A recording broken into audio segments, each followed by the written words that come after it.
How did you find out about any of that? Well, I'm disturbed too. And the reason is I'm asking you a question. that what I say is accurate, and I'm not trying to No. anybody else I'm to asking say you, anything. how did you get this information? I'm not telling the court. What I'm saying is based upon information. Okay, well, listen, if you don't tell me how you got this information, then you and I are going to have some problems. If you don't tell me who it is, I'm going to put you in, I'm going to put you in contempt. You got 5 minutes. Well, I don't need it. I want to continue. You got 5 minutes? This is what I was told. Mr. Copeland made statements that he admitted to killing Donovan Thomas and don't take my notes. No. You'll have a choice to make. All right. Take Mr. Steele into custody, please.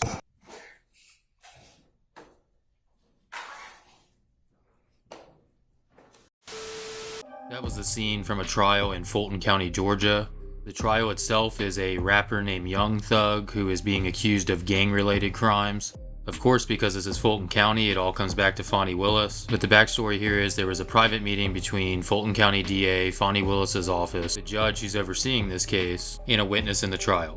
Apparently, this meeting was not disclosed to the defense attorneys. Then one of the defense attorneys brings it up to the judge. They get into a back and forth where the judge is demanding to know the source of the information. And because the defense attorney did not give it up, he sends them to jail for contempt. This whole exchange is odd to me. The judge seems more worried about how he obtained the information rather than just explaining what the meeting was. And on top of that, there's another interesting little note. The attorney who comes in to represent the defense attorney in this case is none other than Ashley Merchant, the defense attorney who tried to get Fonnie Willis thrown off the case after all the stuff came out with Nathan Wade. So apparently it's a small legal world in Fulton County, and as per usual, if there's a question of corruption, it seems to lead back to Fonnie Willis. Go ahead.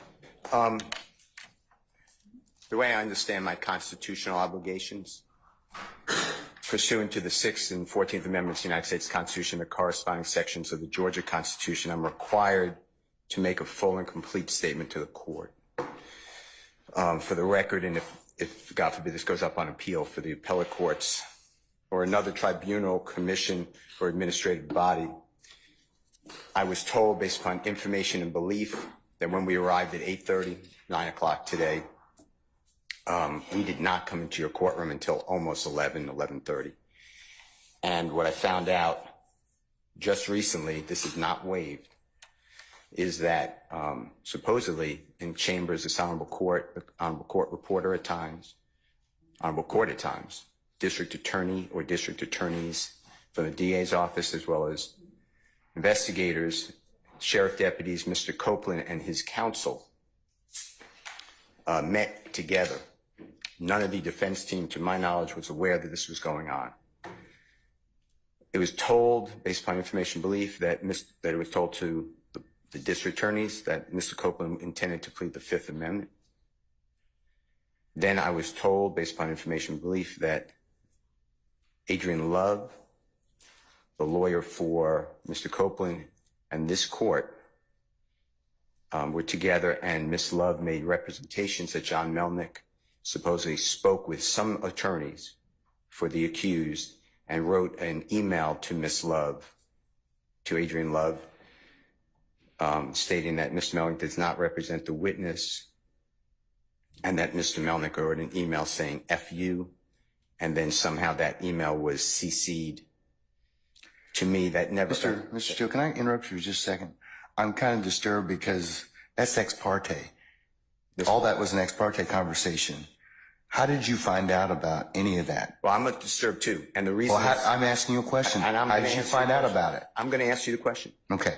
Scuttle, if you look at SCUDDER versus State, which is 298 Georgia, 438, it's Division 2, 782 Southeast 2D 638, 2016.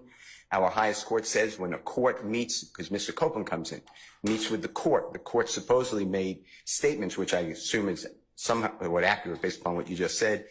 We're entitled, Mr. Williams and every other person wrongly charged here is entitled under the Georgia Constitution to be present. That's a critical stage. It's just like when you meet with me and you and Mr. Adams meet with me and others have met with me.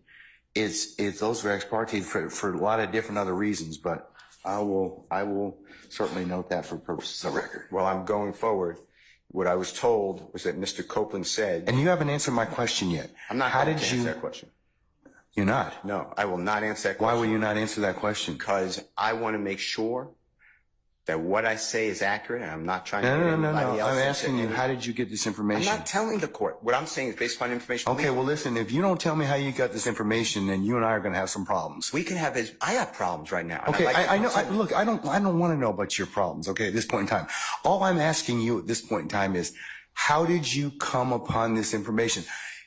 Look, if the case gets reviewed, the record's going to be available for our appellate court and for whatever reason. But it's disturbing that somehow you have surreptitiously gotten information in regards to the court's private ex parte conversation with a party. I mean, a witness who was sworn in Friday. The court's telling. This is what I was told. If this is not true, not true. This court Mr. handed Steele, ask me, Mr. Copeland. tell me how you perjury. got the information. Listen, whatever you want to do. Tell me how you got the information, then we can go ahead and go forward. I'm not going to say that. What I'm going to say is this. I was told, and I hope this concerns the court. It concerns me that you have proprietary information. Why is it or proprietary? Information that you should not be having that was ex parte. Why? With a party. Why? State of Georgia. How about the witness? How about Mr. Copeland, who supposedly announced he's not testifying and he'll sit for 2 years, and then supposedly this honorable court, okay. Or excuse me, let me rephrase that. This court supposedly said, I can hold you until the end of this trial. Ms. Hilton supposedly said, actually, all of the defendants and then all 26 people are disposed of. If that's true, what this is coercion, witness intimidation, ex parte communications that we have a constitutional right to be present for. So I understand that you're upset towards me, but I don't know what I did. Mr. Steele, I still want to know, how did you come upon this information? Who told you? What I want to know is, why wasn't I there? Why? Sir, I'm going to hold you in contempt if you don't tell me who tell me who this information was I don't come want to be from. held in contempt. Well, I'm not then, answering that question. That's attorney-client privilege information. I am not answering attorney-client privilege. Unless you were in my chambers, that's the only way you can figure out. I am telling tell you you- what, I'm going to give you 5 minutes. If you don't tell me don't who have to. if you don't tell me who it is, I'm going to put you in, I'm going to put you in contempt, I because understand. that is not attorney-client privilege. Attorney work product privilege. I am not. How did you get that information supposedly answer from my chambers? Did somebody tell you? I'm not. You should have told me. You got 5 minutes. Well, I don't need it. I want to continue. You got 5 minutes? This is what I was told. Mr. Copeland made statements that he admitted to killing Donovan Thomas and was. Don't take my notes. No. You all are really getting yourselves cross purposes at this point in time. Sir, I'm telling you, you are at this point in time. You made some things out of nothing. I think that you're on very precarious ground at this point in time. So I'm telling you at this point in time, he's in custody. We're going to go ahead and start. You can represent Mr. Williams. That's okay. That's fine. I'll take up the other stuff as needed, but I'm not going to take it up right now. Say again? Respectfully, I will not. I cannot. Sir, you have to. Well, you're gonna have to do the best you can at this point in time, because you don't get to extort the court. That's what you're attempting to do at this point in time, sir. Yes, you are. What you're trying to do is, I'm not going forward if I don't get this. You know, it doesn't work that way, Mr. Adams. And I'm telling you at this point in time, I would just kind of govern yourself accordingly, sir. I'm telling you, as the court, under these particular circumstances, everything will come out as it should. I don't think, sir, I don't have enough information at this point in time to address it. I don't.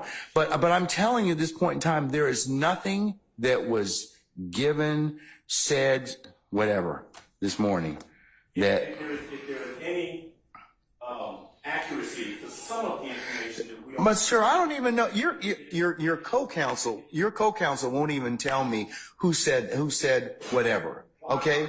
And the challenge I'm having in this particular circumstance is that is such a violation of the sacrosanctness of the court's chambers and an ex parte conversation. You're just glossing over that. You're glossing over that in its entirety. No. It's not, sir. Sir. That's not what happened. That's not what happened. That's not what happened. That's not what happened.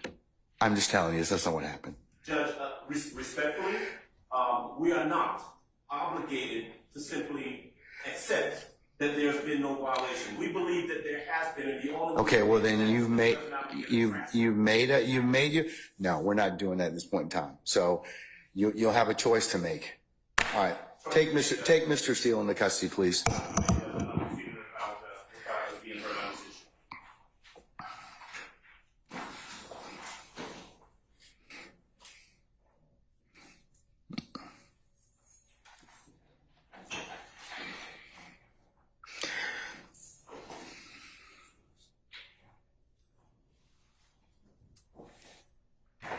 Your Honor, would the court afford me one moment to confer with counsel regarding the appropriate remedy in this type of situation? Okay, all right.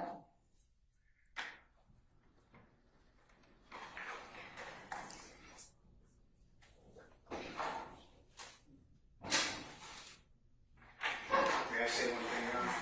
Yes, sir, you certainly may.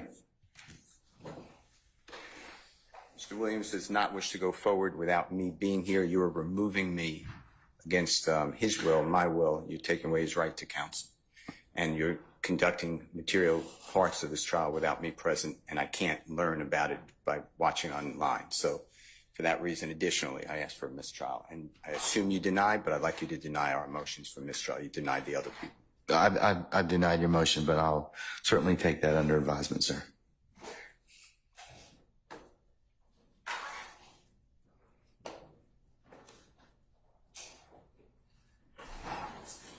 We're going to be in recess for the next 5 minutes.